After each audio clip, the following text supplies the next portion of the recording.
Hey guys, tonight we begin with something a little sootier, the grimy, gaslit world of Victorian London.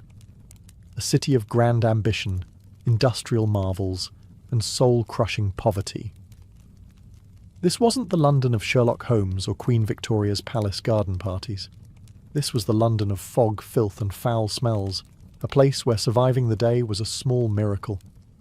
So before you get comfortable, take a moment to like the video and subscribe, but only if you genuinely enjoy what I do here. And let me know in the comments where you're tuning in from and what time it is for you. It's always fascinating to see who's joining us from around the world.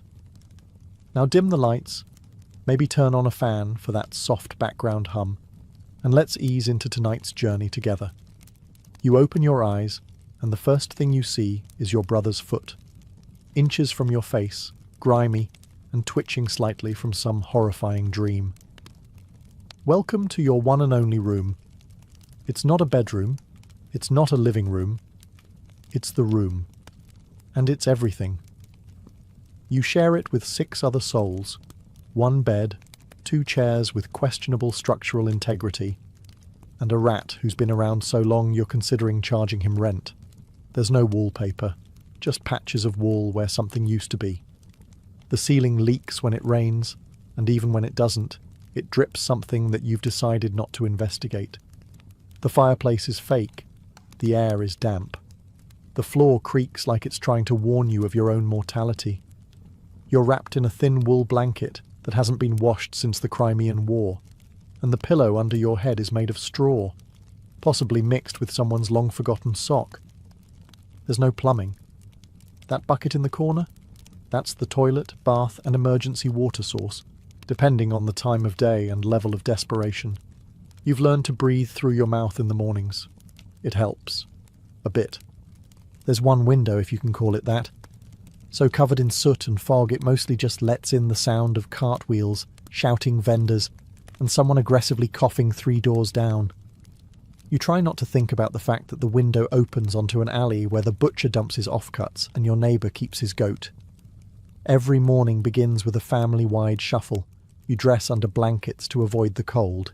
You swap spots around the wash basin like it's a game of musical chairs with fewer prizes, and someone always knocks over the chamber pot.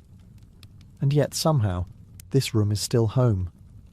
You know which floorboard creaks, which corner drips, and which window pane rattles just before your neighbour yells about his stolen boots. You know the smell, the dust, the strange sense of belonging. But make no mistake, this room isn't comfortable. It isn't cute. It's a place that prepares you for the day outside by making you suffer a little before you even leave. And trust me, the streets won't be kinder. You stumble out the front door, still blinking sleep from your eyes and clutching half a crust of bread, and immediately walk face first into a wall of choking fog. But this isn't the romantic, candle-lit haze they write about in novels. No, this is London's infamous pea super, and it's like trying to breathe through a coal stuffed sock. The sky is grey, the street is grey, the air is grey. You can't see the end of your own arm, and you're pretty sure that's a lamppost ahead. Or possibly a horse. Could go either way. This fog isn't just weather. It's murderous. Formed by the happy marriage of industrial coal smoke and natural mist, it clings to everything. It seeps into your lungs, coats your throat, and gives your clothes that signature London look, soot-streaked and mildly flammable. You cough. Everyone coughs. It's part of the local soundtrack, like church bells and clattering hooves. Children hack like lifelong smokers. Old men cough so hard they rattle windows. And doctors, well, they recommend moving to the countryside, which is great advice if you own land and your own lungs. The smell is a complex bouquet. Chimney soot, sewage vapour, horse manure, and last night's overcooked cabbage. If perfume makers bottled this, it would be called Eau de Urban Misery. And it gets into everything. Your hair, your bread, your one nice shirt you wear to funerals and job interviews. It's all stained with the scent of progress. The worst part? No one's surprised. People go about their day blindly, literally. Street lamps burn all day long and still don't help. You hear someone trip in the alley next to you, and someone else swear as their umbrella disappears into the mist like a ghost ship. At night, it gets even thicker. The fog curls through door cracks. It blankets the tenements, and if you don't keep a candle lit, you might walk straight into the fireplace, or worse, your neighbour's lap. So yes, the air in Victorian London doesn't just choke you, it brands you, smokes you, and dares you to keep breathing, and you haven't even reached the street market yet. You've made it out of bed, out of your smoke-soaked hovel, and down into the day's grey beginnings. Now your stomach groans. Time for breakfast. Except, breakfast in Victorian London is less of a meal and more of a ritual in lowered expectations. If you're part of the working class, and you almost certainly are, breakfast isn't eggs or toast or a hearty pile of bacon. It's a crust of bread that could double as a roof tile. Maybe some porridge, if the oats weren't eaten by the rats in the cupboard. And tea. Always tea. Not because it's comforting, but because it's boiled. And anything that's been boiled probably won't kill you. Milk? Only if you can afford it, and even then it's a gamble. It might be watered down or worse, preserved with formaldehyde by enterprising vendors who think child-safe is a loose guideline. Sugar is expensive. Butter? A legend. Jam? Only if your aunt died and left you some in her will. If you're lucky enough to work in a factory or live near a bakery, you might sniff warm bread on the air. Don't get excited. That's not your bread. That's someone else's breakfast, likely belonging to a man with a hat and a last name on his door. And if you're really down on your luck, an orphan, an out-of-work widow, or just someone who lost their job to a machine, you might find yourself queuing at a workhouse for a ladle of greyish gruel. It's warm. It's edible. That's about the kindest thing one can say. Street vendors might offer fried potatoes or old meat pies, but beware. The meat is unidentifiable, the oil ancient, and the odds of intestinal regret high. Still, the smell is oddly inviting. When you're starving, everything smells like hope. You eat quickly, standing, wrapped in your coat like a cloak of denial. There's no dining room, no soft morning music, just cold fog, clanging wheels, and the distant sound of someone already yelling about stolen coal. And now, bellies only half full and spirits not at all. It's time to step into the real monster, the streets of London. Welcome to the streets of Victorian London, a sprawling, chaotic organism, pulsing with smoke, mud, and misery. Every step you take is a calculated risk, and the street doesn't care if you're late for work or just trying to cross the road without being trampled to death. First things first, there are no sidewalks. Or if there are, they're so narrow, cracked and crowded that using them is a polite suggestion, not a safety guarantee. The main road is a mucky battlefield of hoofbeats, wagon wheels, and ankle-deep sludge. Horse-drawn carts barrel past at terrifying speeds. Carriages clip corners. One false move, and you're face down in a puddle that smells like something died in it, because something probably did. Now, mind the gutters. They run down the middle of the street, carrying all the city's discarded glory. Rotting vegetables, dead rats, coal ash, the contents of chamber pots dumped from upstairs windows, and the occasional shoe, foot optional. Crossing them without slipping requires Olympic-level balance, or a very long stick and no dignity. But it's not just the terrain that's out to get you. It's the people too. You've got street urchins darting around like caffeinated squirrels, pickpockets brushing against your coat, accidentally, and vendors yelling about eels, kippers, or something vaguely called meat. Everyone's yelling, all the time, about everything. There are also the coppers, trying to look important, while ignoring most of what's happening around them. If someone gets stabbed, they'll eventually wander over, assuming the shift hasn't ended, or they haven't been bribed to look the other way. The air, still thick with smog, now flavoured with horse manure and pipe smoke. And in the distance, you hear the bells of St. Paul's, Or maybe that's just your ears ringing after someone shouted in your face about chimney soot. Oh, and if it rains? Which it does. Often, the streets turn into rivers of filth. No one offers an umbrella. No one even looks surprised. You just pull your coat tighter and trudge through it, hoping your boots don't dissolve. And this is just your commute. Survive the streets, and you might live to find a job. Or at least something that pays enough to keep bread on the table and rats off your toes. You've navigated the sewers masquerading as streets, dodged horses and hooligans, and now it's time to make your living, if the city allows it. In Victorian London, a job isn't a title. It's a test of endurance, a way to slowly fall apart while clinging to the illusion of stability. If you're a man, you might be lucky enough to land work in a factory. 12 to 16 hours a day, 6 days a week, for wages that wouldn't feed a well-behaved cat. The noise is deafening. The air is full of soot, metal shavings and regret. If you lose a finger in the machine, don't worry. There are 20 children lined up behind you ready to take your spot.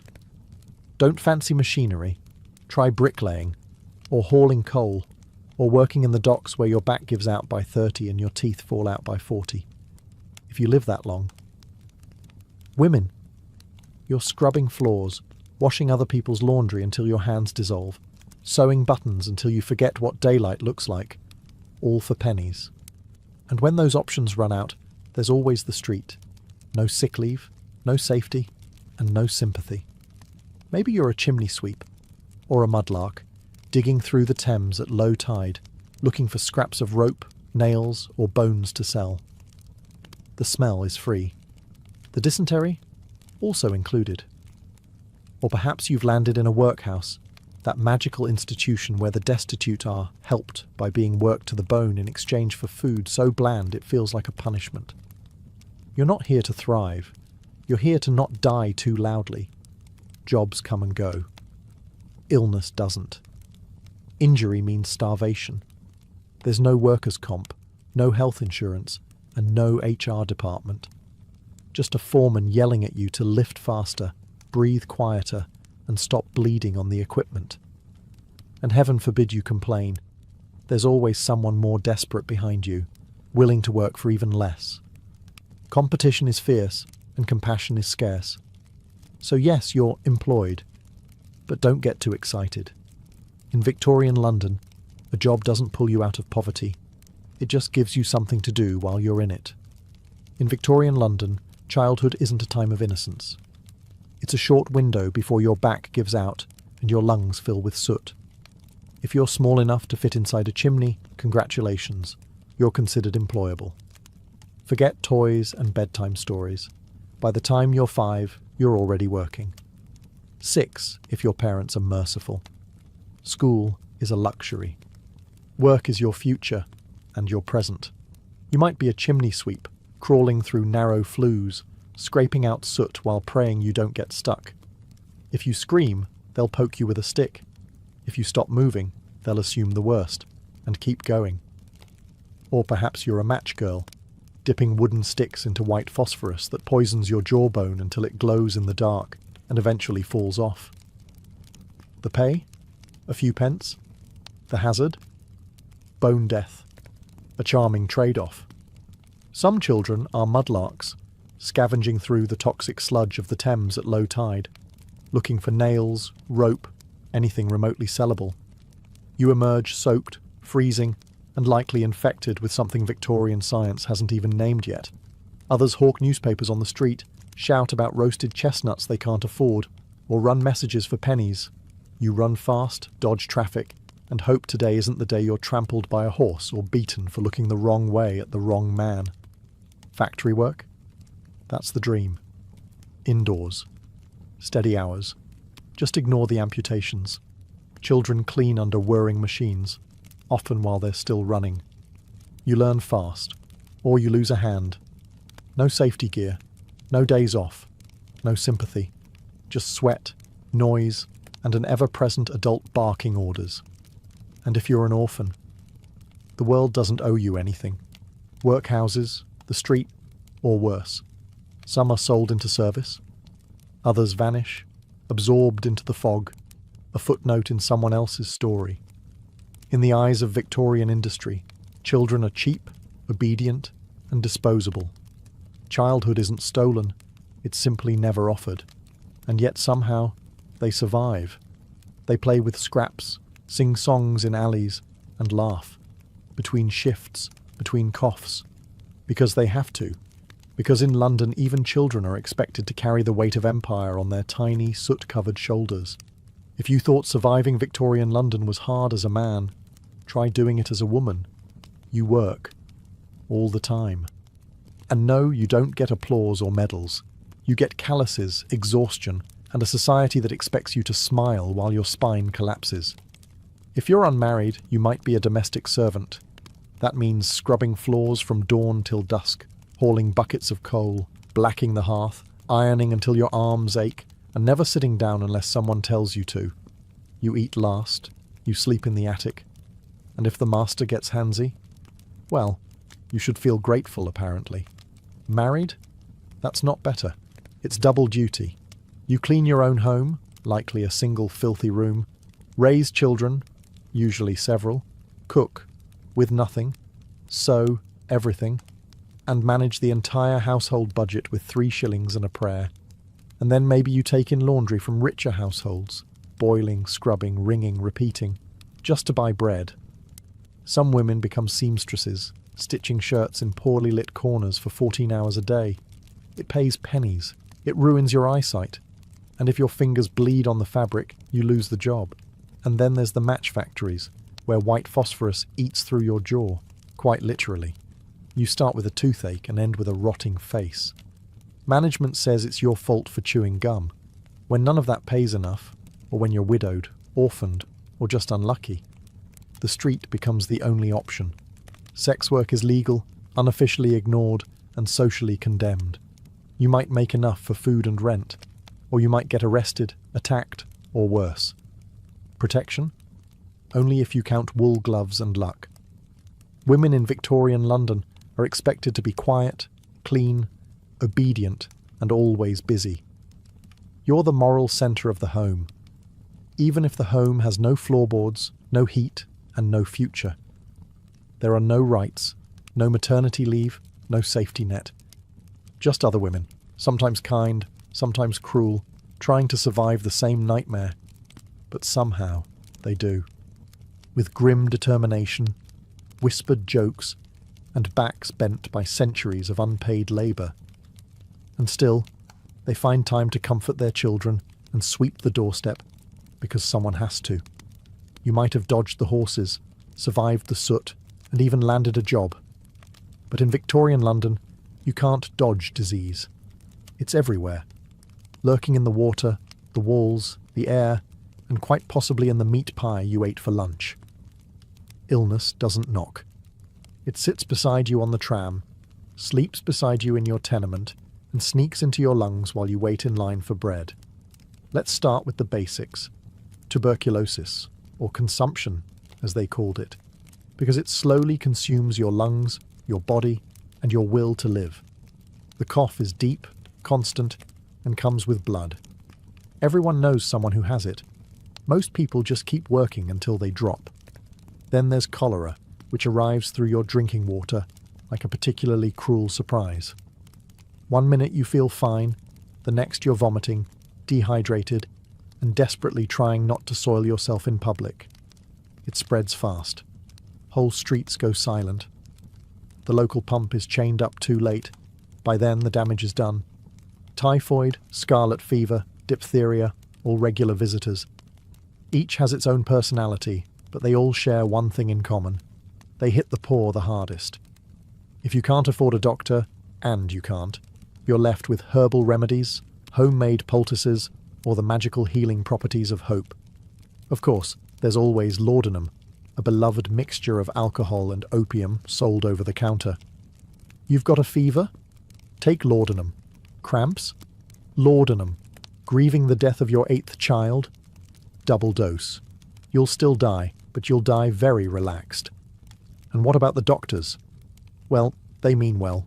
Sometimes. But medicine is still guessing with Latin. Leeches are still in fashion. Surgery is done without gloves. Antiseptics are a twinkle in Lister's eye. Your odds with a street barber aren't much worse. Disease doesn't discriminate, but your living conditions help it choose you faster.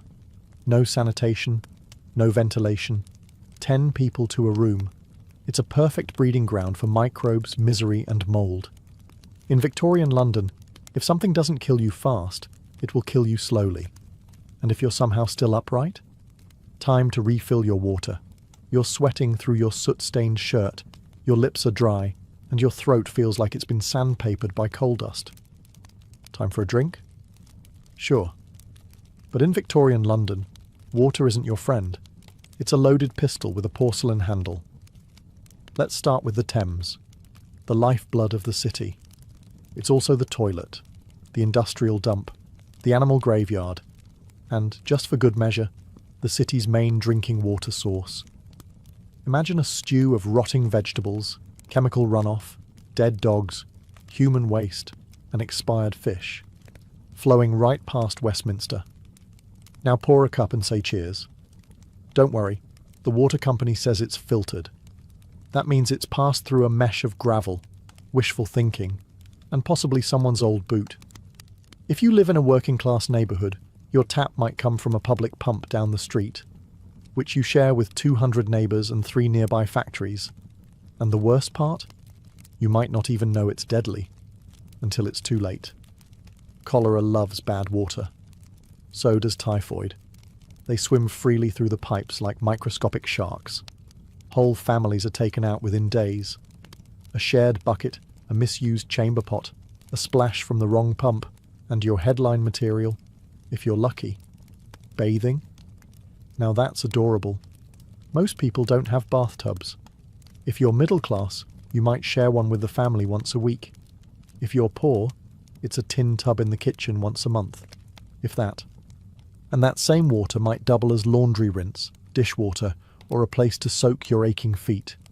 Hygiene is creative. The government starts installing sewers eventually, thanks to the Great Stink of 1858, when the smell from the Thames was so horrific that Parliament fled the building.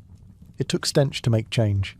Until then, you boil your water when you can, or drink beer, the safe Victorian beverage for children and adults alike. Weak, warm, and slightly fizzy with salvation. So yes, in Victorian London you can die from a glass of water. The trick isn't just avoiding thirst. It's avoiding where the thirst takes you. You've tried honest work. It's long, filthy, and barely pays enough to buy yesterday's bread. The water might kill you, the factory definitely will, and the rent collector doesn't take IOUs. So what's left? Crime. And in Victorian London, it's not just an act, it's a career path. Start small. Maybe you're a pickpocket, or a dipper, as the slang goes. You blend into crowds near the markets, bump someone gently, and vanish with a pocket watch or coin purse. Charles Dickens made Oliver Twist famous, but the real-life versions didn't get musical numbers. They got sent to Newgate Prison or shipped off to Australia. If you're a woman, you might become a fence, buying and reselling stolen goods in back alleys under layers of shawls and misdirection. Or maybe you run a twilight house, where pickpockets drop their loot before the bobbies come sniffing. Feeling bold? Become a costermonger swindler, selling bruised fruit or watered-down milk from a rickety cart, disappearing before complaints catch up. Or try your hand at forgery, card tricks, or the always popular 3-card Monte, a fast-talking scam with a faster getaway. And if you've really got guts? There's always burglary. Break into a warehouse, a merchant's shop, or, if you're desperate, a church. You might find something valuable. You might also find a constable with a billy club and no bedtime. The police force exists, but they're underpaid, undermanned, and often 2 steps behind. Plus, you can bribe the right officer if you know the system. And let's face it, you probably do. Crime syndicates in London were shockingly organised. Some had territories, code words, and full recruitment pipelines. Then there's the resurrection men, body snatchers who dig up fresh graves to sell corpses to medical schools. It's gruesome. It's illegal. It pays better than sewing buttons. Of course, the consequences are real. Get caught and you could be flogged, branded, jailed, or worse, transported to a penal colony. But if the alternative is starving on a cold street, well, risk has a certain appeal. Because in Victorian London, morality comes second to hunger. Crime isn't the opposite of work. It is work. And for many, it's the only job that hires. Let's say you've caught something. A cough, a fever. Maybe your leg's been run over by a delivery cart. Time to see a doctor. Good luck. Because in Victorian London, medicine is less healing science and more creative improvisation with sharp metal. Doctors are out there, sure. Some even wear coats. But unless you're wealthy, your first stop isn't a physician.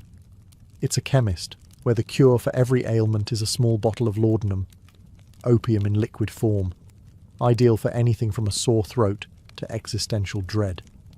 It won't cure you, but you'll stop caring. Can't afford a chemist? Maybe there's a barber surgeon down the road. Yes, a man who cuts hair and also amputates legs.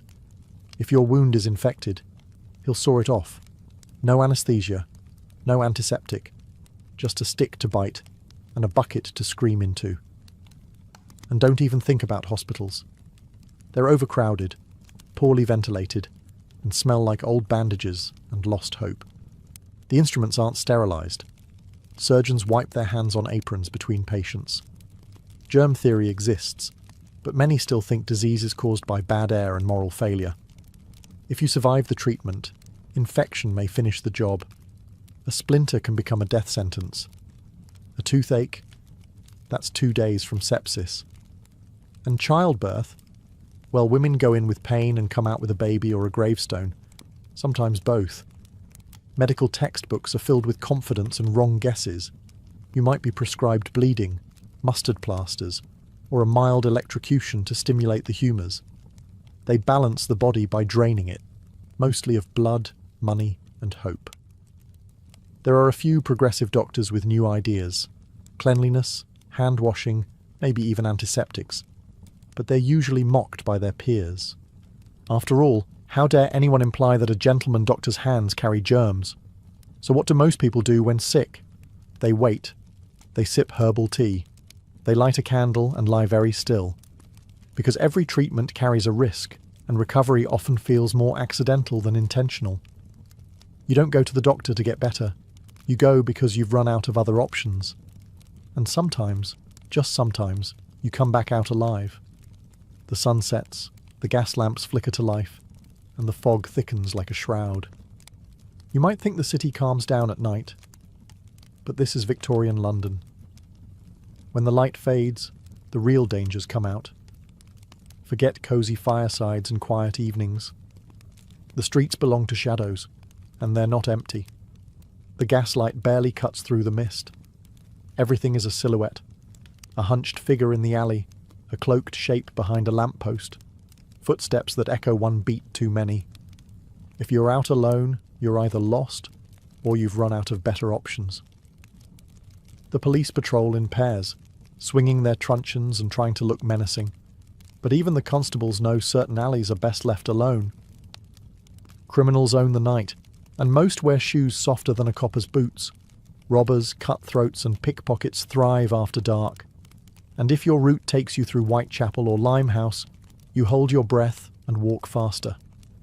Not because of ghosts, though the fog does play tricks, but because someone might be watching. And in 1888, he might have a knife. If you're a woman, the danger triples. Men leer from corners.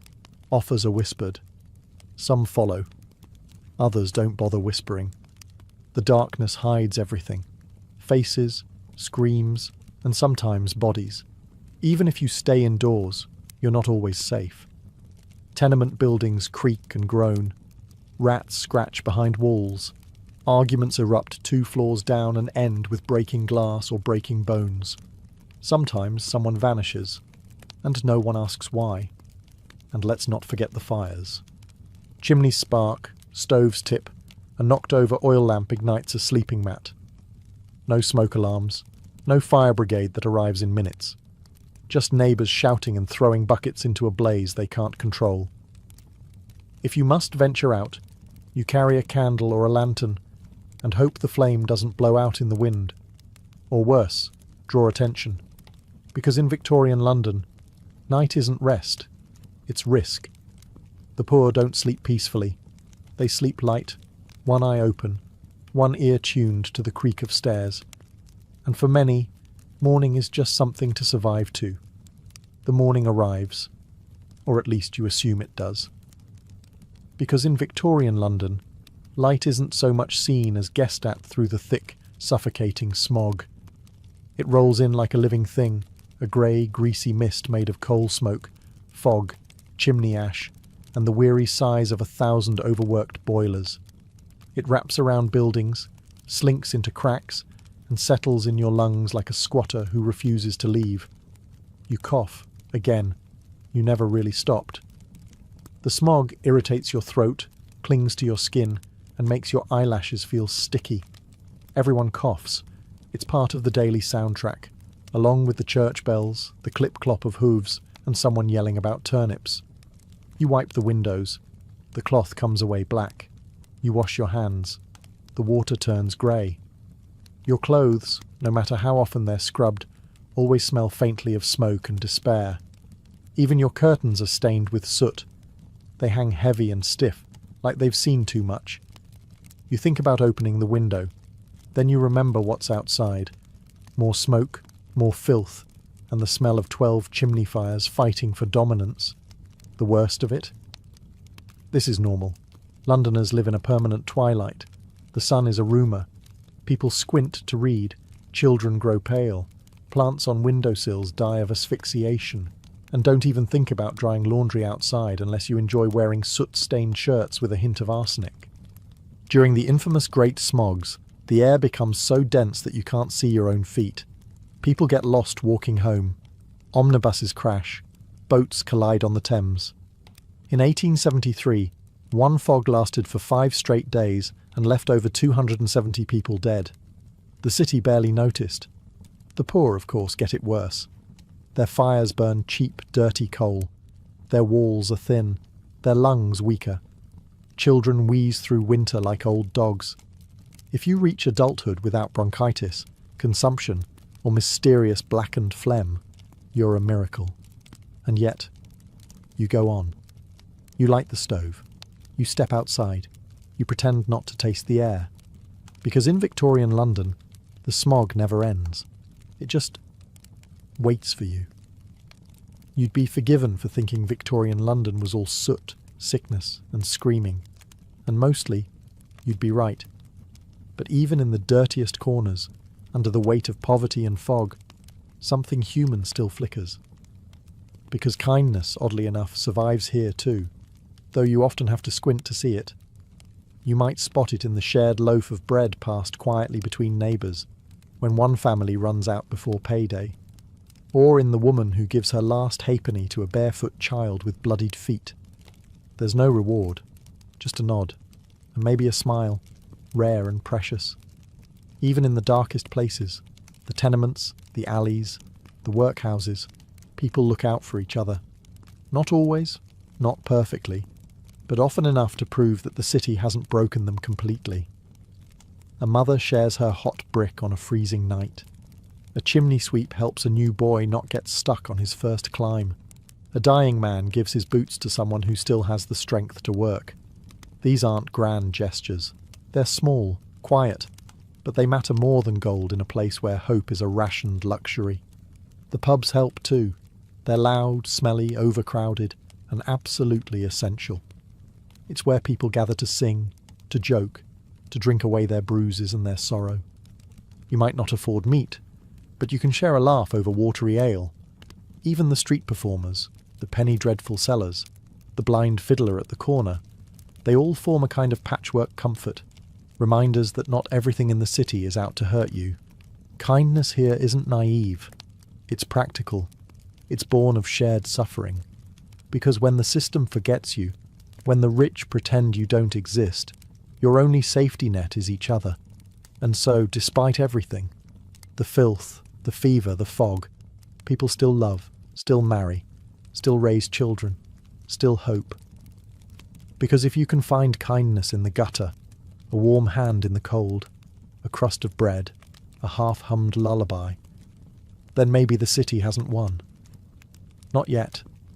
So, after 14 chapters of choking smog, rats in the walls, toxic water, and toothless chemists prescribing opium for a broken leg, ask yourself, honestly, would you survive Victorian London? Probably not. Let's be clear.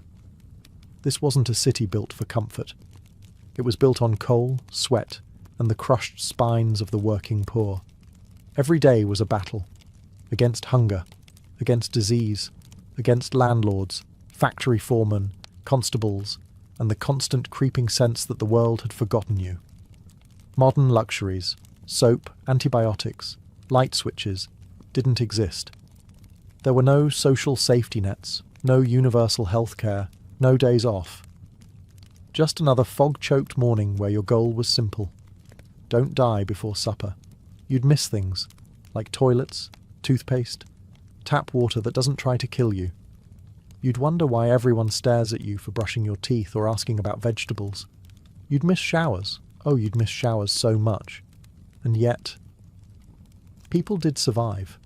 Somehow. They endured. Not because they were superhuman, but because they had no other choice. They formed unions. They raised families. They organised strikes, wrote novels, played music on street corners, and clung to hope like it was the last piece of bread in the pantry. They laughed, yes, even in the fog.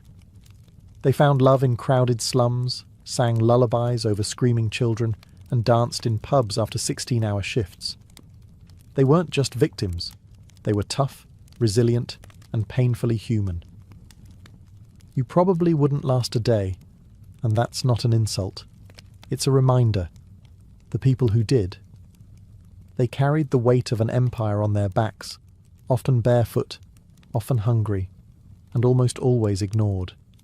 They built the world we now complain about in heated rooms with clean drinking water. So maybe it's okay that we wouldn't make it, but let's at least remember them.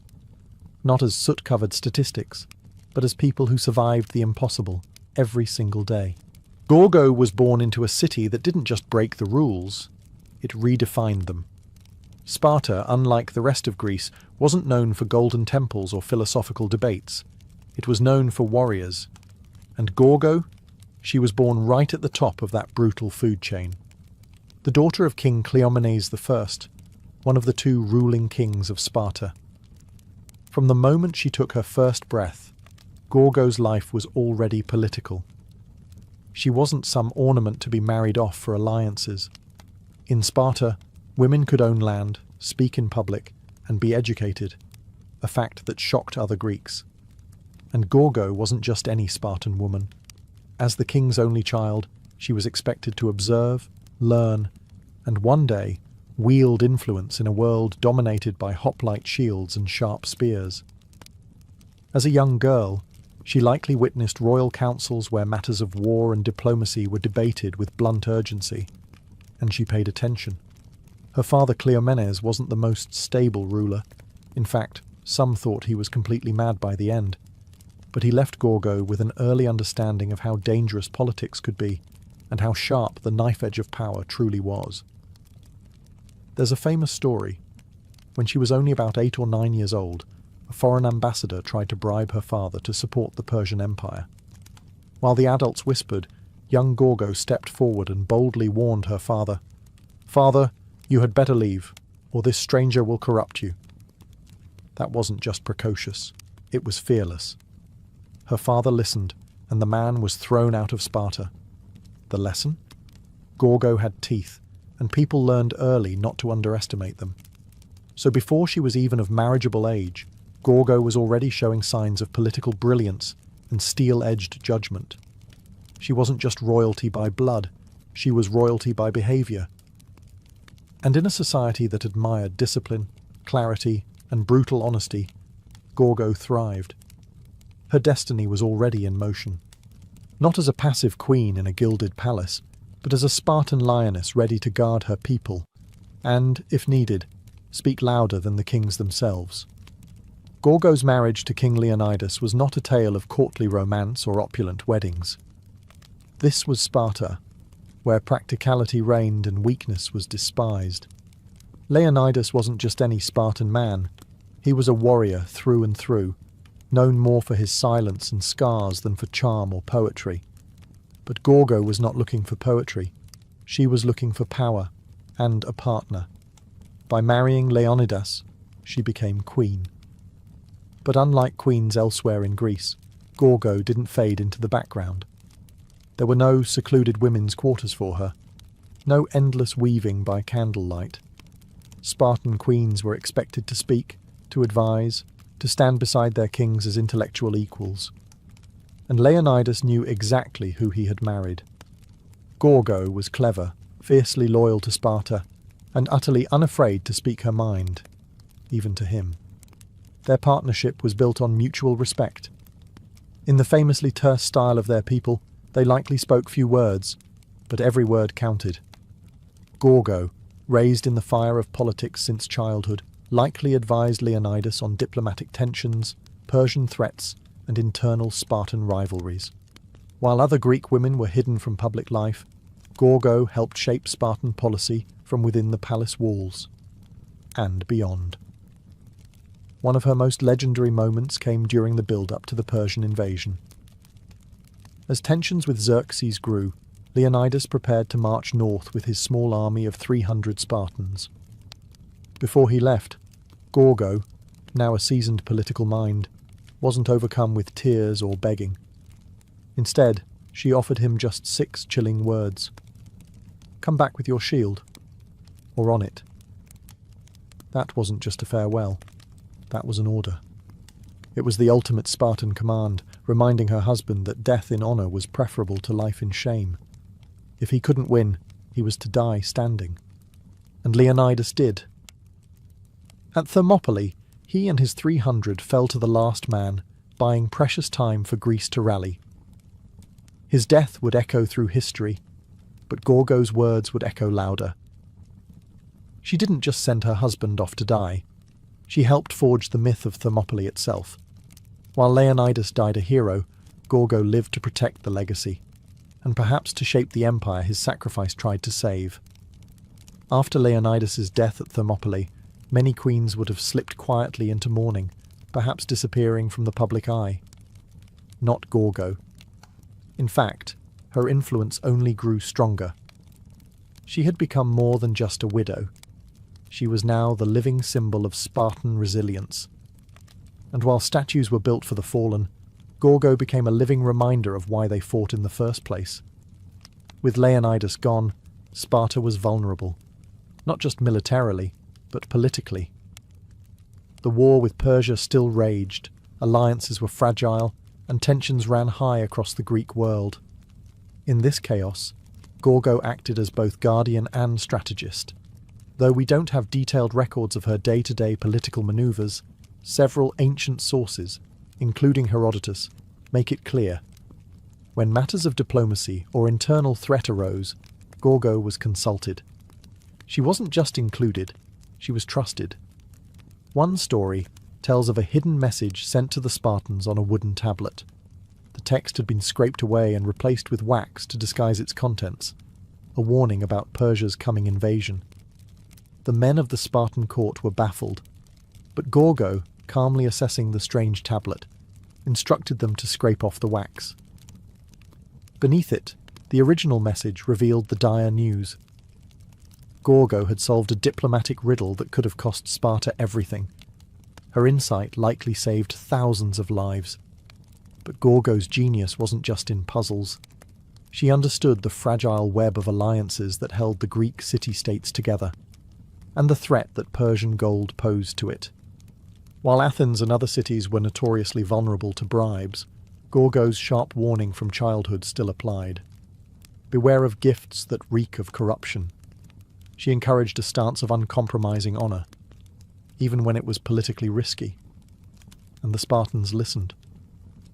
Because when Gorgo spoke, it wasn't with the softness expected of women in most of the ancient world.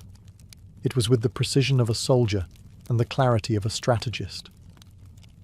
She knew what was at stake, not just Sparta's land, but its very soul. Even in grief, Gorgo remained unshaken. The shield Leonidas carried into battle may have been lost, but Gorgo became something greater, the mind that would carry Sparta through its darkest days. To understand Gorgo's significance, you have to understand what it meant to be a woman in Sparta, and how Gorgo took that already rare privilege and amplified it into something nearly legendary. Spartan women were unlike any other in the ancient world. While Athenian women were confined to the home, barred from politics and barely educated, Spartan women were trained to be physically strong, mentally sharp, and socially assertive. This wasn't just cultural flair, it was survival strategy. Spartans believed that strong women produced strong sons, so girls ran, wrestled, and trained alongside boys in their youth. They were expected to be healthy, confident, and unafraid to speak blunt truths. But Gorgo wasn't just one of many tough Spartan women. She was the finest example of what Spartan womanhood could be. She was known not just for her wisdom, but for her razor-sharp wit. There's a famous anecdote where a foreign woman asked her, "Why are you Spartan women the only ones who rule your men?" Gorgo didn't hesitate. She shot back, "Because we are the only women who give birth to men." That line wasn't just clever, it was pure Sparta. It signaled a culture where female strength was seen as essential, not ornamental. In Gorgo's world, motherhood wasn't a passive role. It was a political one. To raise a Spartan son was to train a future warrior. And for Gorgo, raising her own son, Pleistarchus, who would become king after Leonidas, was an act of devotion not just to family, but to the entire Spartan state. She likely oversaw his early education, surrounded him with the values of honour, sacrifice and discipline, and instilled in him a love, not for glory, but for duty. Yet Gorgo never flaunted her power. She didn't need to. Her voice carried weight precisely because she used it sparingly, and always with precision. She wasn't a ruler in name, but a force in reality. While Sparta remained a dual monarchy led by men, Gorgo's presence ensured there was always a keen-eyed strategist watching from behind the throne. In many ways, she was the unspoken law of Sparta, upholding its ideals, pushing its leaders, and sharpening its spine. Gorgo didn't just redefine what it meant to be a queen, she redefined what it meant to be a Spartan.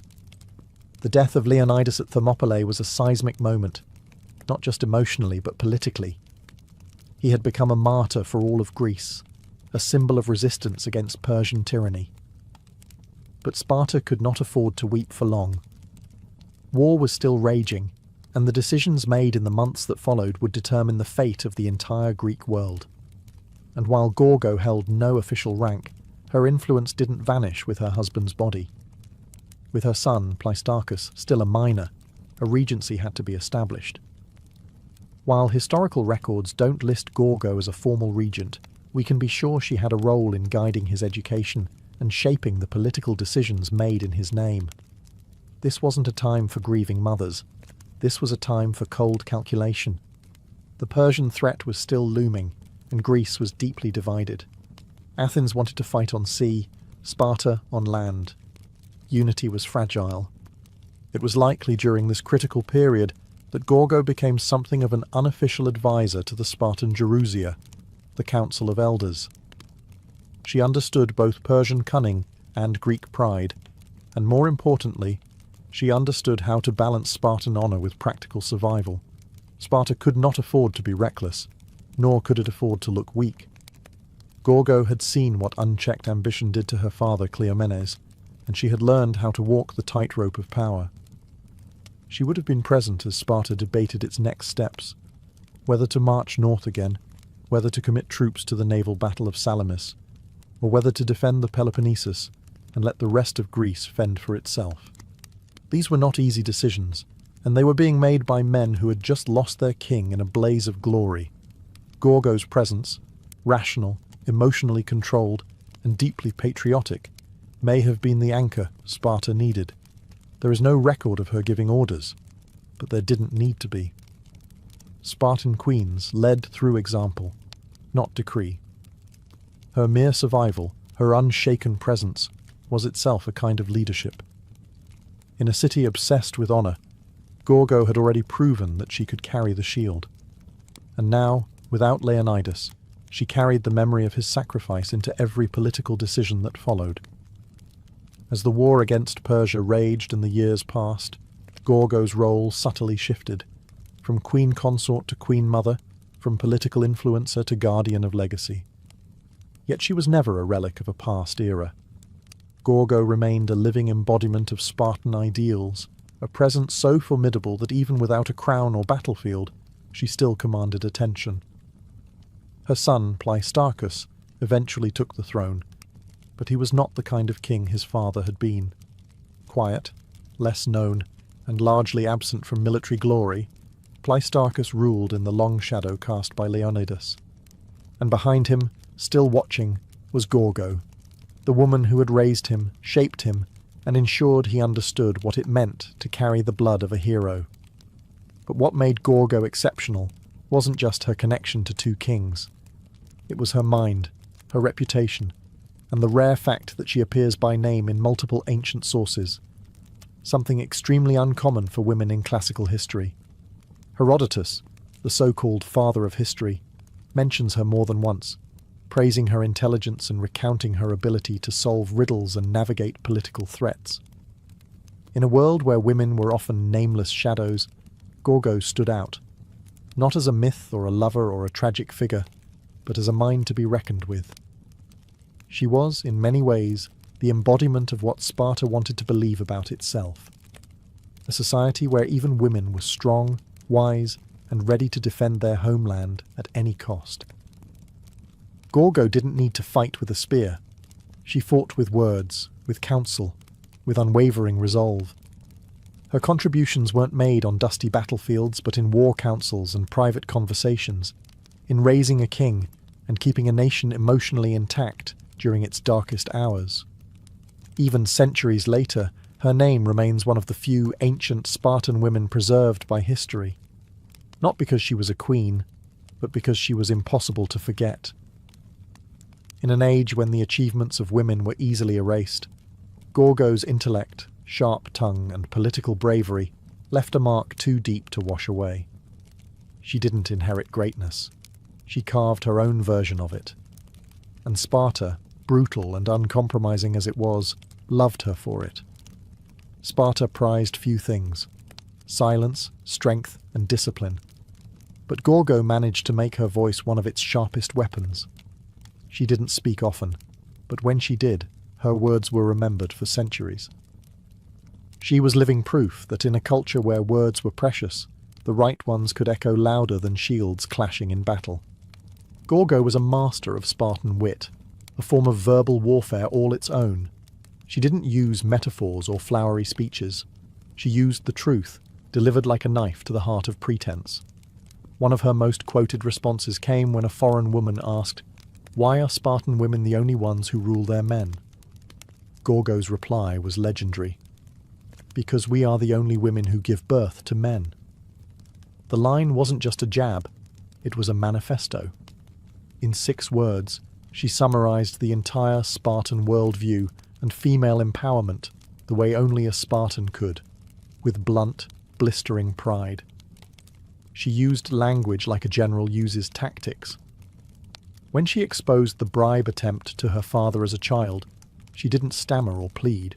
She issued a warning. When Persian messages came hidden in wax, she offered the solution without hesitation. Gorgo didn't just speak. She strategized through words, and Sparta listened. In a male-dominated society built around the sword, Gorgo showed that intellect could be a battlefield too. Her statements have the rhythm of command and the clarity of someone who understood power, not as ornamentation, but as responsibility. She didn't need to scream to be heard. She made every word a dagger. And what made her words so devastating was that they were always anchored in truth. She didn't bluff. She didn't flatter. Gorgo knew exactly what was expected of her. As a queen, as a Spartan, as a woman who had seen kings fall and wars ignite. She met those expectations head-on, not with emotional outbursts, but with calculated, unforgettable replies. Her voice was her weapon. Her intellect was her armor. And while many queens are remembered for their tears or their beauty, Gorgo was remembered for what she said, and for never saying anything she didn't mean. In Sparta, that was the highest form of respect anyone could earn. Gorgo's later years were spent in a city that never softened. Unlike other Greek polis that evolved into cultural centres, Sparta refused to compromise its militaristic identity. It remained rigid, proud, and dangerously insular. And Gorgo, still standing tall amidst its stone and bronze, witnessed the long consequences of Leonidas's sacrifice, not only for Sparta, but for Greece itself. The Persians were eventually repelled, yes, but victory came at a price. Sparta emerged from the Persian Wars with immense prestige, hailed as the protector of Greek freedom. But with honour came rivalry. Athens, fueled by democracy and ambition, grew in wealth and influence, slowly drifting from ally to adversary. Tensions simmered, and a new storm was brewing, the Peloponnesian War. It was a conflict that would define the next generation of Spartans, including Gorgo's own son. If Gorgo saw the writing on the wall, she likely recognized that Sparta's strict ideals, once its greatest strength, were now becoming limitations. While Athens adapted and innovated, Sparta remained unmoved. The same military codes that once made Sparta invincible also made it inflexible. But Gorgo, ever pragmatic, likely accepted this reality with the same steel-eyed clarity she had shown all her life. She had lived through more than one kind of war, not just the ones with spears and arrows, but wars of diplomacy, of shifting alliances, of internal unrest. By now, Gorgo had likely become a living relic in the best sense of the word, a link to Leonidas, a symbol of what Sparta once was, and a reminder of what it might become again if it stayed true to its core without losing its mind to arrogance. No records survive describing her final days, but there's no reason to believe she met them with anything less than calm resolve. She had already done more than most women, and most men, of her time. She had ruled without ruling, fought without a sword, and shaped a city that didn't even allow its kings to indulge in softness. If Gorgo mourned, she did so privately. If she hoped for the future, she kept it to herself. Because in Sparta, emotions were not for display, legacy was, and hers was already secured in bronze and blood. Gorgo of Sparta didn't need marble statues or epic poems to be remembered. Her legacy was etched in something far stronger, the collective memory of a city built on discipline, honour, and defiance. Unlike other queens whose stories were wrapped in tragedy or romance, Gorgo's tale is one of sharp intellect, political savvy, and enduring pride. She stood at the intersection of two of Sparta's greatest icons, daughter of King Cleomenes, wife of King Leonidas, and yet she was never overshadowed by either. She wasn't a footnote in their stories. She was a chapter all her own. Historians and scholars still marvel at how frequently her name appears in the writings of Herodotus, not as a passive royal, but as a decisive figure. In a world that almost never recorded the names of women, Gorgo cut through the silence like a spear through a shield. What makes her legacy even more profound is that she never held official power. She didn't command armies or sit on the throne. She advised, she warned, she solved, she raised a king, and through it all, she embodied the terrifying dignity of Sparta itself, a city that chose death over disgrace, silence over boasting, and action over rhetoric. Her most quoted words, "Come back with your shield, or on it," are more than a farewell. They are a philosophy, a distilled version of the Spartan code. And though they've been repeated, repainted, and even repurposed in modern times, they still carry the cold fire of their original context. A queen sending her husband to his death, not with tears, but with a command to uphold honour. Today, Gorgo stands among the rare few ancient women who are remembered not because they were tragic, beautiful, or scandalous, but because they were respected. She shattered expectations in a society already notorious for doing the same. Her intellect was so pronounced, her voice so respected, that she became woven into the fabric of Sparta's identity. She may have lived over 2,000 years ago, but Gorgo remains a figure of relevance, for every woman underestimated, for every strategist who works behind the scenes, for every voice that refuses to whisper. She is a timeless reminder. Strength isn't always loud, and power doesn't always wear a crown. In the heart of Jordan's sun-bleached deserts, where the horizon seems to melt into the sky and silence reigns over the sands, stand the remains of a forgotten royal ambition, the desert castles. These haunting structures, scattered across the desolate landscape, seem almost like hallucinations.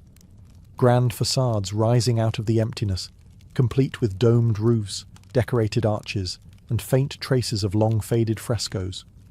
They are beautiful, mysterious, and isolated. And they've puzzled historians for centuries. Built during the Umayyad Caliphate in the 7th and 8th centuries, these castles weren't built to repel armies or defend trade routes.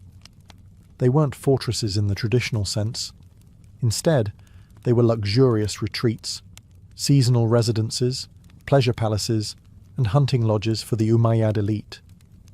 Kings, princes, and high-ranking officials used these spaces as getaways from the politics of Damascus, the capital of the Islamic world at the time. And rather than hide from the harshness of the desert, they embraced it. But why build such lavish structures in such remote and unforgiving places? Part of the answer lies in the symbolism. The Umayyads were asserting control, not just over land, but over nature itself.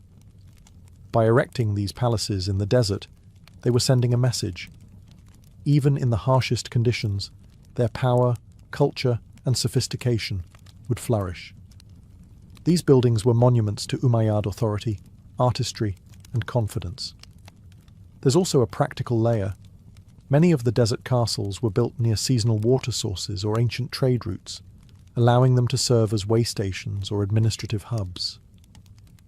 Yet despite their utility, the architecture and decoration suggest something deeper. These were places of beauty and leisure. The walls once shimmered with frescoes depicting animals, musicians, and even Byzantine-style nudes, a surprising sight in early Islamic art. There were stargazing chambers, elaborate bathhouses, and audience halls with intricate carvings. Today, many of the desert castles lie in ruins, partially buried by the sand they once defied. But even in decay, they tell a story of a time when the desert was not a place to escape, but a place to transform. In these silent stones, the Umayyads left behind more than architecture. They left an echo of empire, ambition, and oasis-born luxury. To understand the desert castles of Jordan, we must step into the mindset of the Umayyads, the first great Islamic dynasty, rising from the sands of Arabia to rule an empire that stretched from Spain to Central Asia. Their capital in Damascus pulsed with political power. But the Umayyads were still very much products of their tribal, nomadic roots. The desert wasn't something to be avoided. It was their origin story, the crucible that had shaped their ancestors. And so, instead of leaving the wilderness behind, they brought civilization into it. The Umayyads were consolidating their rule in a rapidly expanding empire. They needed to display authority, but also legitimacy. What better way to impress local tribes and foreign envoys than with palatial retreats in the middle of nowhere, built with cosmopolitan flair and imperial elegance? These desert estates served as venues for diplomacy, hunting expeditions, and elite gatherings, far from the watchful eyes and political intrigue of Damascus. But these weren't crude hunting lodges. They were sophisticated, often blending Roman, Byzantine, and Persian architectural influences.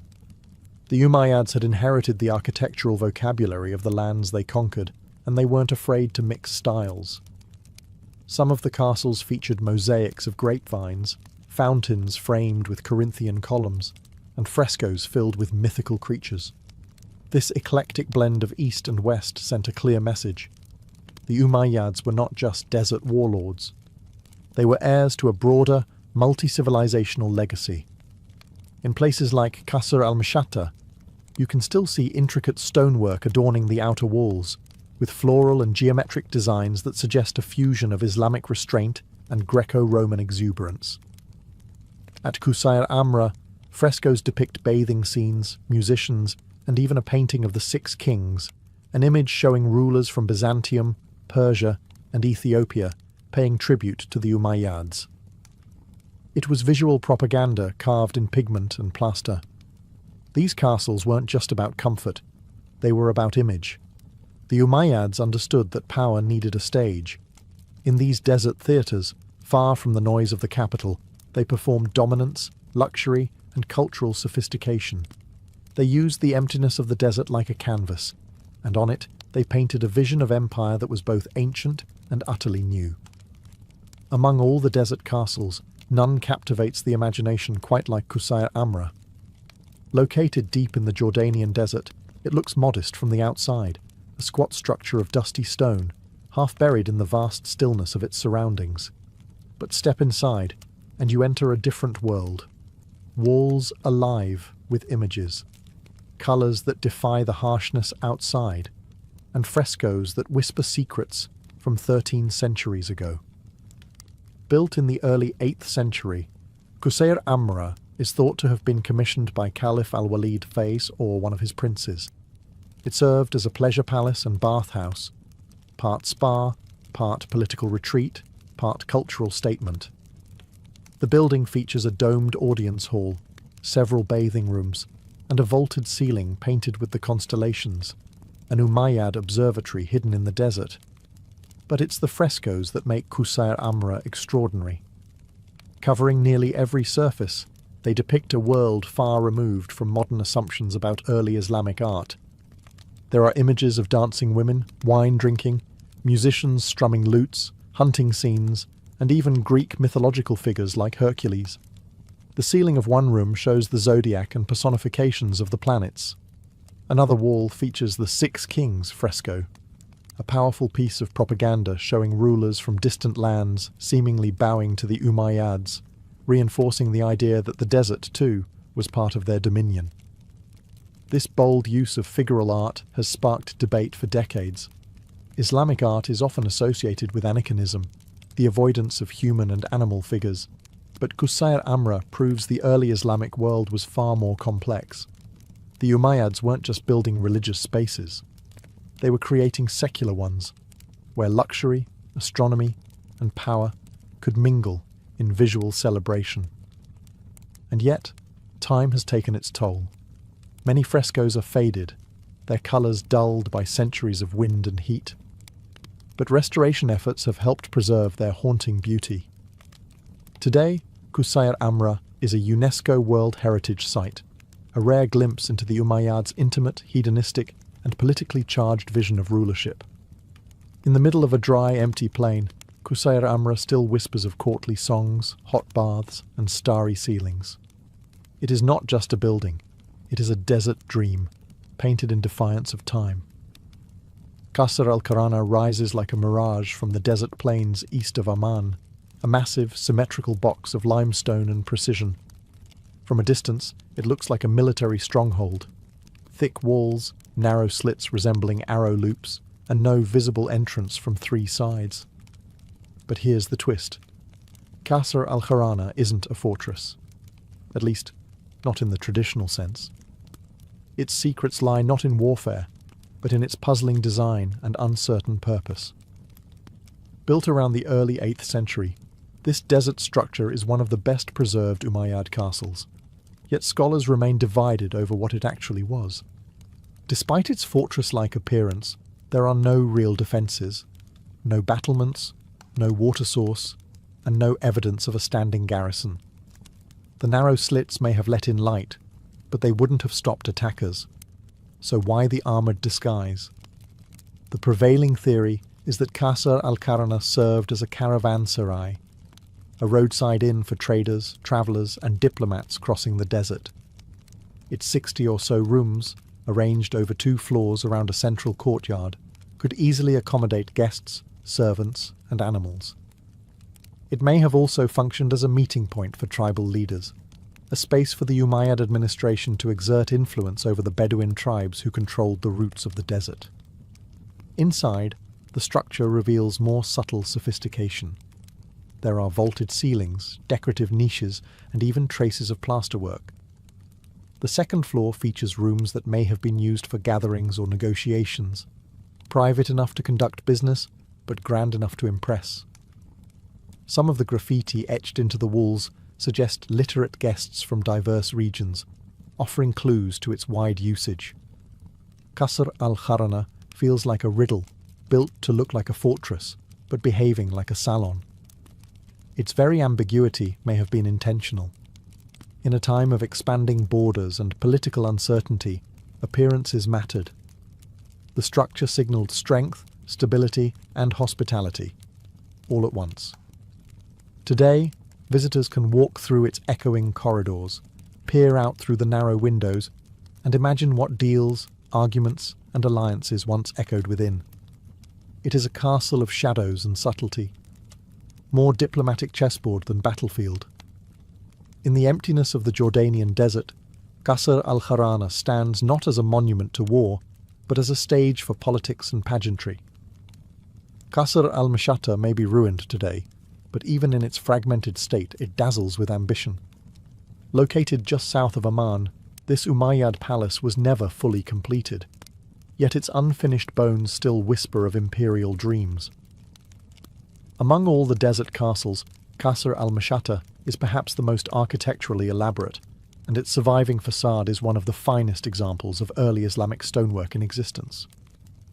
What immediately strikes visitors, and historians, is the extraordinary stone relief that once adorned its southern facade. Carved with geometric patterns, floral motifs, and stylized animals, the wall is a stunning fusion of Byzantine, Sasanian, and early Islamic artistic traditions. It's a visual manifesto of the Umayyad identity, powerful, cultured, and inclusive of the civilizations it had conquered or inherited. Ironically, much of the facade isn't in Jordan anymore. In the early 20th century, the Ottoman Sultan gifted part of it to the German Kaiser. Today, the largest surviving portion resides in the Pergamon Museum in Berlin, a fragment of desert glory displaced into European marble halls. But even without it, the ruins at Mashhata remain remarkable. You can still see the carefully arranged foundations, the outlines of a grand courtyard, and hints of the richly ornamented entrance hall. So what was Qasr al-Mashhata meant to be? Most scholars believe it was intended as a winter palace, not just a retreat, but a royal statement. Its scale and artistry suggest it was meant to impress visitors, perhaps foreign dignitaries or tribal allies. The palace would have featured audience halls, private quarters, courtyards, and even a mosque, all part of a self-contained oasis of power in the desert. But then, construction abruptly stopped. Some say the death of Caliph al-Walid II, who commissioned it, led to its abandonment. Others point to structural issues or shifting political priorities. Whatever the reason, Mashhata was left incomplete, its vision frozen mid-dream. And yet, the ruin still commands respect. Even unfinished, Qasr al-Mashhata tells a clear story. The Umayyads were not just warriors or rulers. They were builders of culture, masters of design, and visionaries who dared to bring luxury into the most desolate of landscapes. Mashhata may have fallen silent, but its carved stones still speak the language of empire, bold, intricate, and enduring. It might seem strange at first, elaborate bathhouses in the middle of the desert. But for the Umayyads, hammams were more than just places to wash. They were spaces of ritual, relaxation, diplomacy, and even celestial contemplation. Scattered throughout the desert castles of Jordan, these bath complexes stand as testaments to how the Umayyads brought civilization and comfort into one of Earth's most unforgiving environments. Take Qusayr Amra, for example. Behind its painted walls lies a complete Roman-style bath system, apoditarium, changing room, tepidarium, warm room, caldarium, hot steam room, and a furnace system underneath to heat it all, just like the old Roman thermae. The technology wasn't new, but the intent was freshly Islamic. The Umayyads had absorbed the knowledge of their conquered territories and adapted it to their own needs. In a world where water was precious, having a functioning bathhouse was a sign of serious wealth and power. It demonstrated the caliphate's ability to manipulate nature, not just survive it. Bathing wasn't just hygienic, it was social. Here, rulers and courtiers could relax, host tribal leaders, or discuss matters of state away from the prying eyes of the court. It was intimacy wrapped in ceremony. And then there's the art. In the steam-filled walls of these hammams, we find frescoes that challenge expectations, zodiac signs, planetary figures, bathing women, musicians, hunting scenes. The ceilings in some bathhouses even resemble ancient planetariums, especially in Qusair Amra, where constellations are meticulously painted across the dome. It's as if the act of bathing was elevated into a cosmic experience, linking the physical cleansing of the body with the spiritual vastness of the heavens. This embrace of luxury wasn't decadence, it was calculated. The Umayyads weren't Puritans. They believed that showcasing their refinement was a way to legitimize their power. And in the desert, where luxury was scarce, a steaming bath was as much a political statement as a military parade. These hammams, tucked inside lonely palaces, offered not just water, but culture.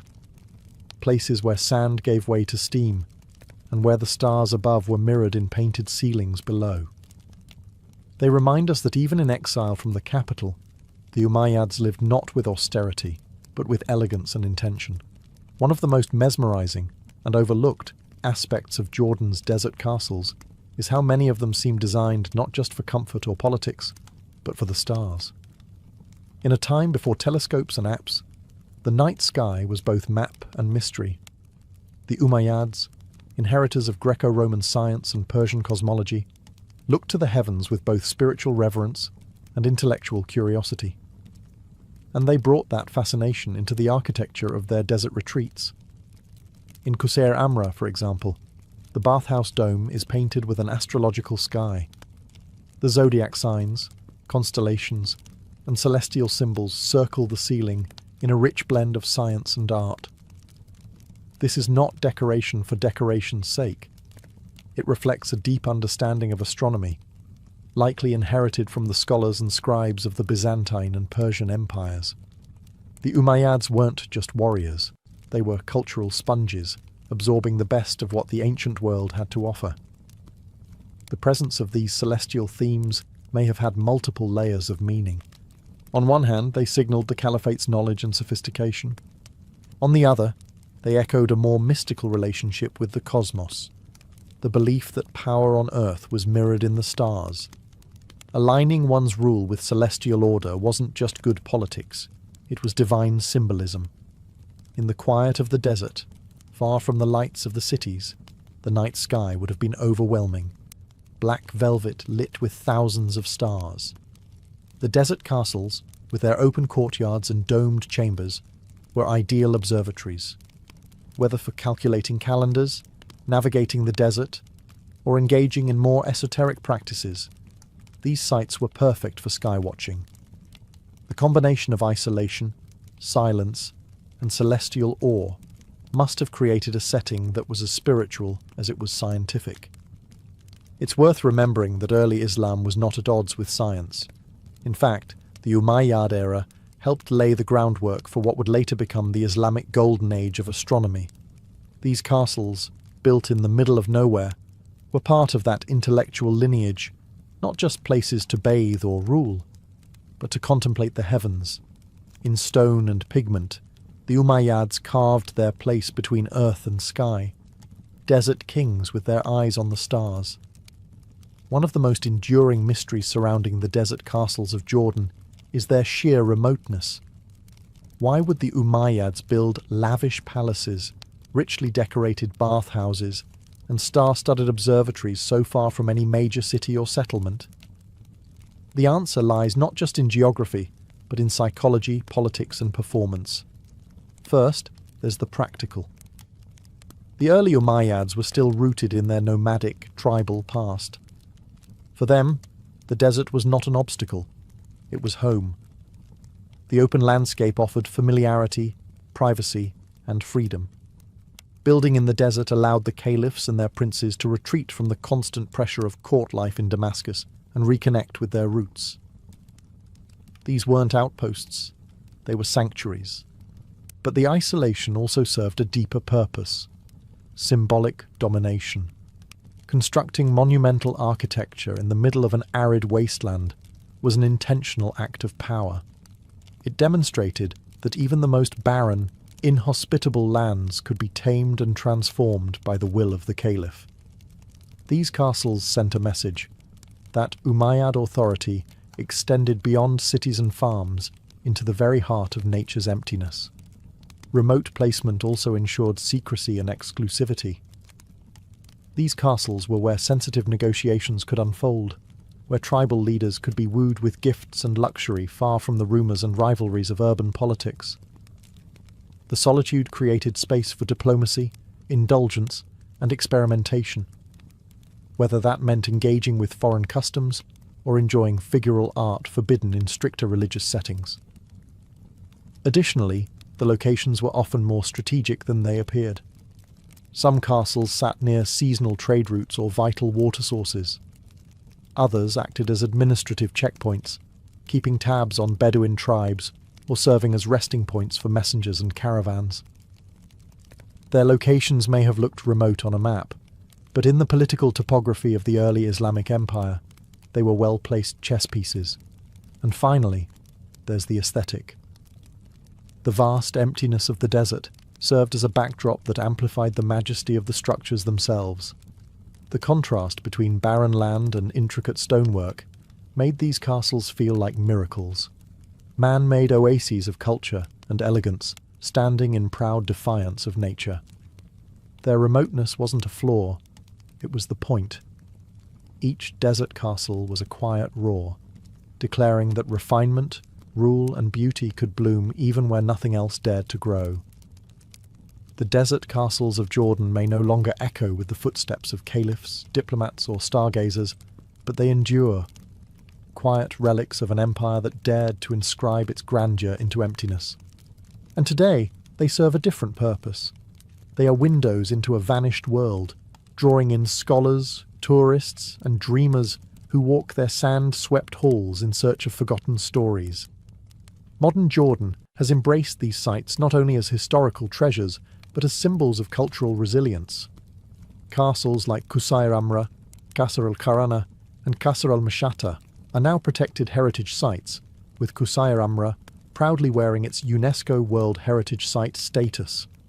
Restoration projects, carefully balancing preservation with authenticity, have stabilized frescoes, cleared debris, and opened these ruins to public exploration. Still, time and nature remain persistent adversaries.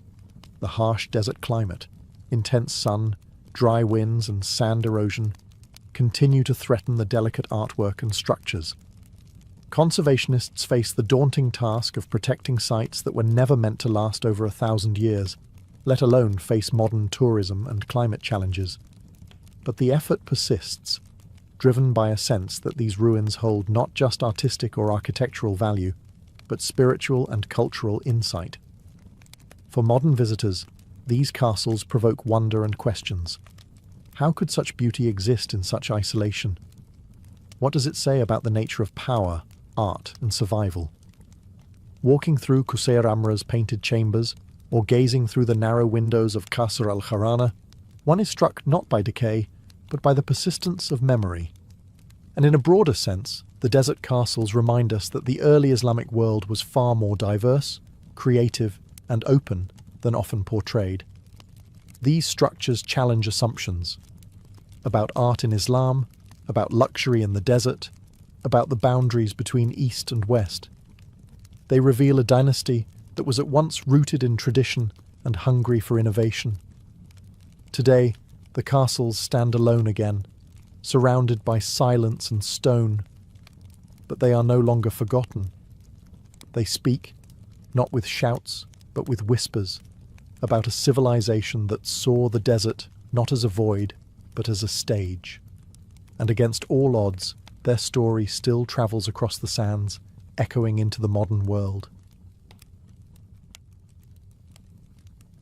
Imagine a world without numbers, without writing, without even the concept of months or hours. This was the world of our Paleolithic ancestors, yet even then time moved and people noticed. Before there were calendars, timekeeping devices, or even language to describe it, early humans tracked time by watching nature. The rhythm of the earth, its light, its seasons, its sky, was their only clock. The most obvious cycle was the day itself. Sunrise and sunset divided time into light and dark. But beyond that, humans quickly learned to observe the moon. Its phases were consistent and dramatic, a glowing disk growing, shrinking, and disappearing with eerie regularity. The moon became the first timekeeper, dividing life into repeating units that would later inspire the idea of months. In fact, the word month itself comes from moon. To early humans, a full lunar cycle, about 29.5 days, meant far more than a pretty light in the night sky. It was a guide for hunting, planting, gathering, and preparing for what came next. But the moon wasn't alone. Shadows changed length throughout the year. The position of the sun at sunrise shifted along the horizon, and certain stars only appeared during specific seasons. Over generations, communities began to notice these patterns, and more importantly, to pass them on. This knowledge wasn't just observational, it was sacred. Understanding time meant understanding the gods, the land, and life itself. Ancient people carved notches into bones, painted symbols on cave walls, and aligned stones with the sun's rising point during solstices. These weren't primitive scribbles, they were early efforts at marking the passage of time. Some of the oldest known calendars come from 30,000 years ago, antler bones with carved tally marks, possibly tracking moon cycles or menstrual cycles, both deeply tied to survival and fertility. In the absence of clocks, early humans lived in tune with nature's cues. Time was not abstract, it was the breath of the earth. It told you when to move, when to hunt, when to hide, and when to hope. Before time had numbers, it had meaning, and before it had names, it had stories, etched in stone, passed by firelight, and guided by the heavens above. For ancient humans, the moon wasn't just a source of light, it was a clock written in the sky. Its phases were predictable and mesmerizing, waxing crescent to full moon, then waning to darkness before the cycle began again. This roughly 29.5-day rhythm was the earliest and most universally observed natural cycle. Long before civilizations rose, hunter-gatherers across continents were counting moons. Not years or weeks, but moons. These lunar phases became the foundation of the first real calendars. We know this because archaeologists have found engraved bones and stones with carved markings in repeating sequences, likely tallying the days between each visible moon phase. Some of these artifacts are over 30,000 years old, predating writing and even agriculture. One such find, the Ishango bone from Central Africa, contains a series of notches that many scholars believe correspond to a lunar calendar, perhaps even one used to track fertility or hunting seasons. Why the moon? Because it was the easiest way to see time change. Solar changes happened slowly, and stars required deep knowledge. But the moon was obvious, shifting every few days and offering a sense of progress. For early humans, especially nomadic ones, this was practical and reliable. A month was a complete moon cycle, and 12 of those came close to a full solar year, though not quite. This mismatch would cause problems later, especially for agricultural societies that needed more accurate planting schedules. As civilizations began to form, many cultures formalized these lunar calendars. The Babylonians, Egyptians, Chinese, Maya, and Hebrews all used versions of lunar timekeeping. Some, like the Islamic calendar, remain strictly lunar to this day. Others began adjusting, adding leap days or months to sync the moon's cycle with the solar year. But in these early stages, the moon reigned supreme. The calendar wasn't just a tool, it was a sacred map. The moon was often personified as gods, goddesses, or celestial beings who watched over the people. Its cycles were tied to festivals, rituals, and myths. In tracking the moon, early humans weren't just measuring time, they were giving it meaning. The moon taught us to count. And in counting, we began to understand time not as an endless blur, but as something that could be held, named, and passed on. As human societies evolved from nomadic bands to settled agricultural communities, the moon alone was no longer enough. Farming required more than knowing when a month had passed. It demanded precise awareness of the seasons, when to plant, when to harvest, when rains would come or frost would return. And for that, early humans turned to the sun. Unlike the moon, the sun's movements were subtle, stretching across the horizon over the course of a year. But those who observed patiently began to notice a pattern. The sun did not rise and set in the same place every day.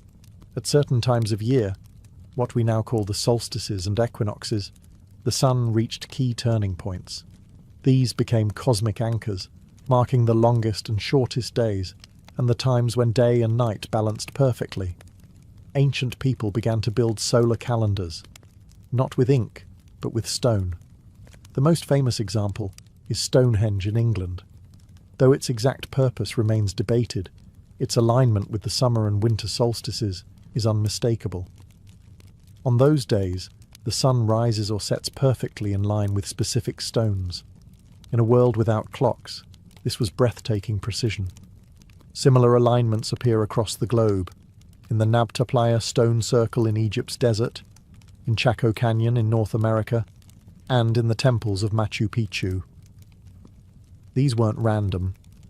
They were built by sky watchers who connected celestial events with agricultural cycles and religious rituals. For these ancient societies, the sun was more than a giant torch. It was divine. Many cultures worshipped solar deities, Ra in Egypt, Inti in the Andes, Surya in India.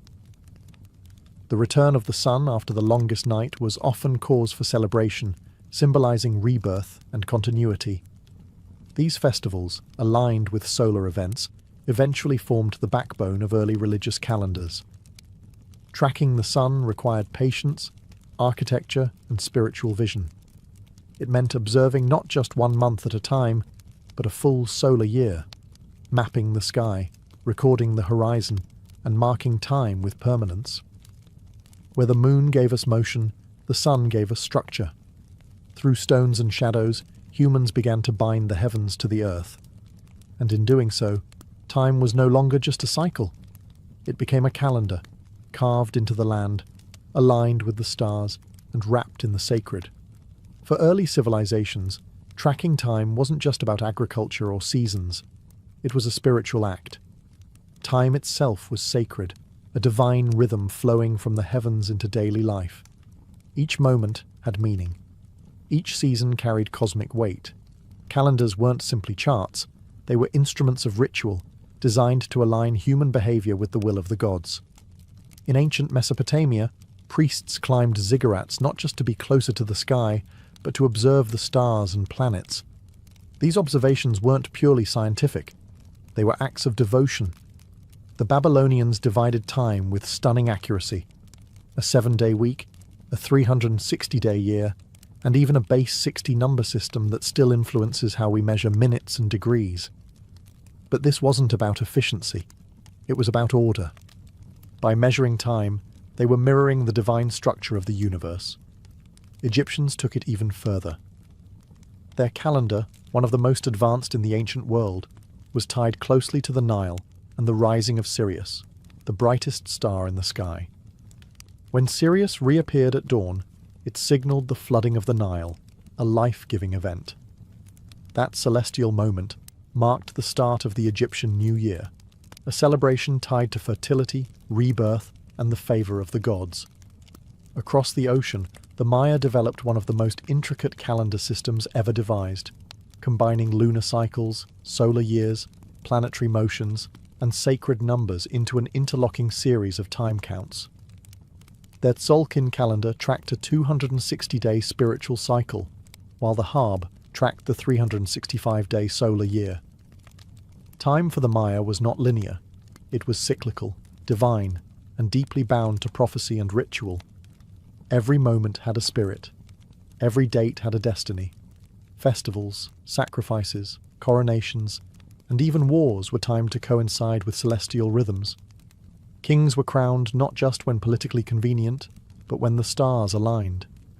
To ignore the calendar was to invite chaos, not just in the fields, but in the cosmos. In this world, to keep time was to hold power, not over people, but over meaning itself. Sacred time governed the lives of ancient civilizations, and through sun, moon, and star, the calendar became not just a record of passing days, but a bridge between the mortal and the divine. As civilizations grew more complex, so too did their need to organize time beyond months and seasons. The concept of a year, a full cycle of Earth's orbit around the Sun, slowly took shape. But understanding that a year lasted about 365.25 days wasn't easy. It took centuries of observation, correction, and yes, frustration. The earliest formalized years were often imperfect. Lunar calendars, while useful, created a problem. 12 lunar months only added up to about 354 days, nearly 11 days short of the solar year. Over time, this gap caused chaos. Harvest festivals began to drift into the wrong season, and spring rituals occurred in the heart of winter. Civilizations had to make a choice: stay loyal to the moon or correct the drift. Many opted for the latter. The Babylonians created a lunar calendar but added an intercalary month every few years to realign the calendar with the seasons. The Egyptians, however, took a bolder step. They abandoned the moon entirely and adopted a solar calendar. 365 days divided into 12 months of 30 days, with 5 extra days tacked on at the end. This was revolutionary and incredibly accurate for its time, but the Egyptian year still lagged behind the true solar year by a quarter of a day. Over centuries, this caused a noticeable drift. New Year festivals fell later and later. Enter the Romans, who inherited both Egyptian and Greek timekeeping and attempted to clean it up. Their early Roman calendar was a confusing blend of lunar months and political manipulation. Months were added or removed based on political needs, causing enormous inconsistencies. It wasn't until Julius Caesar introduced the Julian calendar in 45 BCE that things changed. Advised by the Alexandrian astronomer Sosigenes, Caesar implemented a 365-day year with a leap day every 4 years, accounting for that pesky extra quarter day. It was a monumental fix and the first truly solar calendar to gain widespread use across an empire. The idea of a year became not just a tool for farming, but for taxation, governance, military campaigns, and religious observances. The calendar now shaped empires. The invention of the year was humanity's triumph over chaos, a decision to place order on the swirling sky. And once we'd named the year, we began to measure everything within it, giving history its rhythm and civilization its pulse. With the year defined, humanity's next challenge was to break it down, to carve the vast stretch of days into manageable, meaningful chunks. This gave rise to months and weeks, 2 inventions that added rhythm to our timekeeping and stitched the fabric of daily life into something predictable and sacred. Months, at their root, come from the moon. Most ancient societies initially based their calendars on lunar cycles, the 29.5-day rhythm between full moons. 12 of these created a lunar year, totaling roughly 354 days. But since this didn't align with the 365-day solar year, societies began to manipulate the system, adding leap months, adjusting day counts, or switching entirely to solar-based months, like the Egyptians and, later, the Romans. The Romans are largely responsible for the names and shapes of the months we use today.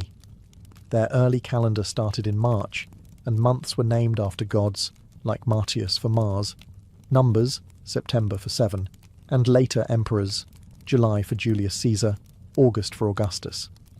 Through political reforms, most notably Caesar's Julian calendar, the 12-month solar calendar became standardized with months ranging from 28 to 31 days. But what about the week? That strange 7-day unit that doesn't neatly divide a month or a year. Its origins are more mystical than astronomical. The Babylonians, fascinated with the number 7, derived it from the 7 visible celestial bodies: the Sun, Moon, Mars, Mercury, Jupiter, Venus, and Saturn. They assigned each day to a planet, a practice that influenced later Greek and Roman naming systems and survives today in many languages. The Jews solidified the 7-day week through religious tradition. In Genesis, God created the world in 6 days and rested on the 7th. This sacred structure was adopted and carried through into Christianity and Islam, eventually spreading across the Western world.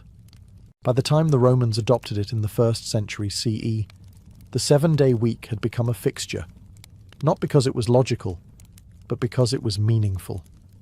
Unlike months and years, the week has no natural basis. It's a human invention, a rhythm imposed on time. Yet it endures, shaping work schedules, religious observance, and social life across centuries and civilizations. By breaking time into months and weeks, humanity gave time rhythm, and rhythm in turn gave us ritual, rest, and routine. As civilizations matured, calendars evolved from tools of survival into instruments of power. Whoever controlled the calendar controlled not just the seasons, but society itself. Taxes, festivals, harvests, royal decrees, and even war campaigns were governed by the date. Calendars became political tools, religious statements, and cultural weapons, used to shape identity, unify empires, and reinforce authority. In ancient Rome, Julius Caesar's reform of the chaotic Roman calendar wasn't just a bureaucratic fix, it was a statement. The new Julian calendar, introduced in 45 BCE, imposed order over disorder. It allowed the Roman Empire to synchronize administration across vast territories, from Britain to Egypt. And with July renamed in Caesar's honor, the calendar itself became a monument to his legacy. Later, Augustus Caesar followed suit, naming August after himself and adjusting its length to equal July, because no emperor wanted his month to be shorter than his predecessors. In Rome, even time had to flatter power. Meanwhile, in China, imperial dynasties created calendars tailored to the reigning emperor's mandate. The Chinese calendar, a sophisticated lunisolar system, wasn't just practical, it was symbolic. When a new emperor rose, a new calendar cycle often began, reinforcing the idea that he had inherited the mandate of heaven. The calendar reflected cosmic harmony and the emperor's place within it. The Islamic calendar, established during the reign of Caliph Umar in the 7th century CE, began with a political and spiritual event, the Hijra, or Prophet Muhammad's migration from Mecca to Medina. Unlike solar calendars, it remained purely lunar, making religious festivals float through the seasons. That fluidity, however, became a unifying thread, tying Muslims across different regions and climates to the same spiritual timeline. Even in medieval Europe, calendars became battlegrounds for authority. The Church aligned saints' days and religious festivals with pre-existing pagan cycles to ease conversion. Time itself was baptized. The calendar didn't just tell people what day it was, it told them how to behave. Calendars weren't neutral. They were curated by those in charge, defining when debts were due, when armies marched, when gods were honored, and when history began. From emperors to priests, kings to astronomers, the right to mark time became a form of dominion, because to shape the calendar was to shape reality itself, to make your story the rhythm of everyone else's life. By the 16th century, time itself had drifted out of sync. The Julian calendar, once a masterpiece of Roman engineering, had slowly lost accuracy. It miscalculated the solar year by about 11 minutes annually, a small error that, over centuries, added up. By the 1500s, the spring equinox, which once fell around March 21st, had crept backward to March 10th. For a church that depended on precise dates to celebrate Easter, this was a theological crisis. Enter Pope Gregory XIII, who in 1582 launched the most significant calendar reform in history, the Gregorian calendar. Guided by Jesuit astronomers and mathematicians, the Pope's solution was both simple and radical. To realign the calendar with the actual solar year, 10 days were dropped. October 4th, 1582, was immediately followed by October 15th. Time itself was rewritten. But the reform didn't stop there. Gregory's team also revised the leap year rule. The Julian calendar added a leap day every 4 years, but that was too generous. The new rule kept the leap year every 4 years, unless the year was divisible by 100, unless again it was divisible by 400. So 1600 was a leap year, but 1700, 1800, and 1900 were not. This corrected the long-term drift and brought the calendar's accuracy within 26 seconds per year of the solar cycle. Still, adoption wasn't immediate or universal. Protestant and Orthodox nations viewed the Gregorian calendar with suspicion, seeing it as a Catholic power play. England didn't adopt it until 1752, by which point the error had grown to 11 days. Russia didn't switch until after the Bolshevik Revolution in 1918. The result? For centuries, dates could differ drastically between countries. Imagine two people celebrating New Year's 2 weeks apart in neighbouring lands. Despite resistance, the Gregorian calendar eventually became the global standard, not because of religion, but because of practicality. As science, navigation, commerce, and international diplomacy grew, the world needed a shared system of time. The Gregorian calendar was simply too precise, too useful to ignore. This wasn't just a correction. It was a revolution in how humanity experienced time. With the stroke of a papal pen, the world's days were recalibrated, and modern timekeeping was born. In the end, the Gregorian reform did more than fix Easter. It aligned the human clock with the celestial one, once again making time a dance between heaven and earth. Today, the calendar feels ordinary, something printed on smartphones, office walls, and kitchen magnets. But behind its grids and numbers lies a legacy thousands of years in the making, a journey from sacred ritual to mechanical precision, from observing the stars to syncing with satellites. Timekeeping, once the domain of priests and astronomers, is now a global system, standardized, regulated, and relentlessly ticking. We now use the Gregorian calendar almost universally. It governs everything from international law to shipping schedules, space missions, and the Olympic Games. But while this calendar dominates, others still exist, echoing ancient rhythms. The Islamic Hijri calendar continues to guide religious life for millions of Muslims. The Hebrew calendar governs Jewish holidays and traditions. The Chinese lunar calendar shapes festivals like the Lunar New Year. In India, regional calendars coexist alongside the Gregorian one. Humanity didn't abandon its diversity. It simply added layers of utility on top of ancient roots. And then there's atomic time, the most precise method of timekeeping ever created. Based on the vibrations of cesium atoms, International Atomic Time, TAI, measures seconds with such accuracy that it would only gain or lose 1 second every hundreds of millions of years. From this, we derive Coordinated Universal Time, UTC, the global time standard used for everything from internet protocols to airline schedules. Leap seconds are sometimes added to UTC to account for Earth's slightly inconsistent rotation, a reminder that, even in the age of perfection, the planet itself refuses to be completely predictable. Yet despite all this precision, we still live according to rhythms that are deeply human. We celebrate birthdays. We look forward to the weekend. We count down to midnight on New Year's Eve, hearts full of hope, just as ancient people once watched the horizon for the return of the sun. The calendar, in its modern form, is both tool and tradition. It keeps airplanes from colliding, yes, but it also reminds us when to gather, when to rest, and when to remember. Behind its cold efficiency lies the same desire that drove our ancestors to carve notches into bones and align stones with the sky. The yearning to understand our place in time. In measuring time, we measure ourselves, past, present, and the dreams that await tomorrow.